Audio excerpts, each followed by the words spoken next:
High friends, welcome to Nithratharo channel. வாழைப்பழமும் தேங்காவும் இருந்ததுன்னா இந்த மாதிரி அல்வா செய்து பாருங்கங்க. வெறும் 10 நிமிஷத்தில் சூப்பராக செய்து முடிச்சிடலாம். இப்போ அல்வா எப்படி பண்ணுறதுன்னு பார்த்துடலாமா? அல்வா பண்ணுறதுக்கு பெரிய வாழைப்பழமாக ஒரு வாழைப்பழம் எடுத்துருக்கேங்க. உங்கள் வீட்டில் எந்த வாழைப்பழம் இருக்கோ அதை எடுத்துக்கோங்க. வாழைப்பழம் வந்து நல்லா பழுத்த பழமாக இருக்கணுங்க, அந்த மாதிரி எடுத்துக்கோங்க. சின்ன வாழைப்பழமாக இருந்தால் 2 வாழைப்பழம் சேர்த்துக்கோங்க. இப்போ வாழைப்பழத்தை வந்து தோல் எடுத்துகிட்டு இந்த மாதிரி சின்ன சின்ன பீஸாக கட் பண்ணி மிக்ஸி ஜாரில் சேர்த்துக்கலாங்க. இதோடவே 1 கப் அளவுக்கு துருவன தேங்காயும் சேர்த்துக்கலாம்.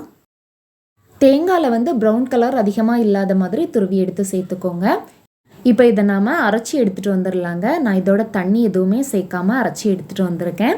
உங்களுக்கு ஒரு வேளை தண்ணி தேவைப்பட்டதுன்னா 1 ஸ்பூன் அளவுக்கு தண்ணி சேர்த்து அரைச்சிக்கோங்க.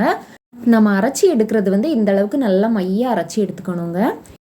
இப்போ ஸ்டவ் ஆன் பண்ணிவிட்டு பாத்திரத்தில் 1 டேபிள் ஸ்பூன் நெய் சேர்த்துக்கலாம்.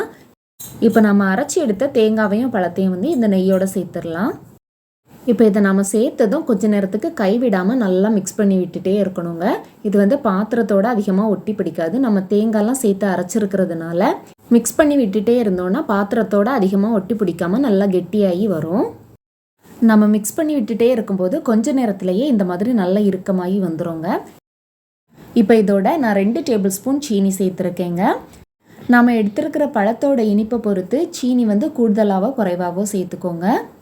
சீனிக்கு பதிலாக நாட்டு சர்க்கரை இருந்தால் அது கூட சேர்த்துக்கலாங்க. இப்போ சீனியை சேர்த்து நல்லா மிக்ஸ் பண்ணி விட்டுக்கலாம். பாருங்கள், இன்னும் நல்லா இறுக்கமாகி வந்திருக்கு. இப்போ இதோட மறுபடியும் 1 டேபிள் ஸ்பூன் நெய் சேர்த்துக்கலாங்க. சேர்த்து நல்லா மிக்ஸ் பண்ணி விட்டுக்கலாம். கூடவே வாசனைக்காக 1/4 டீஸ்பூன் ஏலக்காய் தூளும் சேர்த்து மிக்ஸ் பண்ணி விட்டுக்கலாங்க. தீயை லோ ஃப்ளேமில் வச்சுட்டு இதை இப்படியே கொஞ்சம் நேரத்துக்கு மிக்ஸ் பண்ணி விட்டுட்டே இருந்தோன்னா நம்ம சேர்த்த நெய் வந்து பிரிஞ்சு வரோங்க.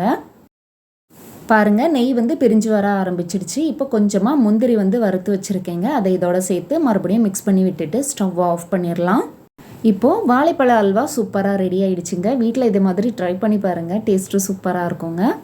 வீடியோ பிடிச்சிருந்தா லைக் பண்ணுங்கள், ஷேர் பண்ணுங்கள். தேங்க்ஸ் ஃபார் வாட்சிங்.